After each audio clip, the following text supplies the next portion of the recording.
নানান আয়োজনের মধ্য দিয়ে মঙ্গলবার আবুধাবিস্থ মুসাফা 6 নং ইন্ডাস্ট্রিয়াল জোনত প্রত্যেক বছরের মতো এবারও বাংলাদেশি মালিকানাধীন প্রতিষ্ঠান বিডি কিং টায়ারের আমিরাতের 54তম জাতীয় দিবস উদযাপন করছে।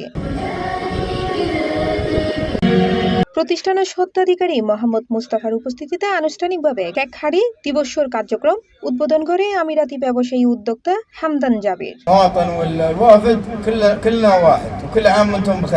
এ সময় অন্যান্য দলের মধ্যে আলোচনাতে অংশ লয় ব্যবসায়ী শাহজালাল, তহিদুদ্দিন এবং মোহাম্মদ ফরমান। আজকে ইউএন ন্যাশনাল ডে আমরা অত্যন্ত গর্বের সাথে পালন করেছি। আমরা এই দেশকে রেসপেক্ট করি, এটা শেখ জাহিদের শাসনের দেশ। আমরা অনেক সুখে আছি, আলহামদুলিল্লাহ ভালো আছি। আমি বাঙালি কমিউনিটির, বাংলাদেশি কমিউনিটির সবাইকে আবেদন করব, দয়া করে সবাই এদেশের কানুনকে রেসপেক্ট করবেন, কানুন মেনে চলবেন। এন্ডে বক্তা হলে আশাবাদ ব্যক্ত করে যে ভবিষ্যৎ বাংলাদেশ আমিরাতের ভ্রাতৃত্বের বন্ধন আরো সুদৃঢ় হব এবং কূটনৈতিক উদ্যোগের মাধ্যমে ভিসা সংকটের সমাধান হলে আমিরাতের বাংলাদেশের আরো কর্মসংস্থান সম্ভব হব। আমিরাতের জাতীয় দিবস উপলক্ষে প্রতিষ্ঠানের পক্ষতুন টায়ারের উদ্দি বিশেষ মূল্য ছাড় দেওয়াই।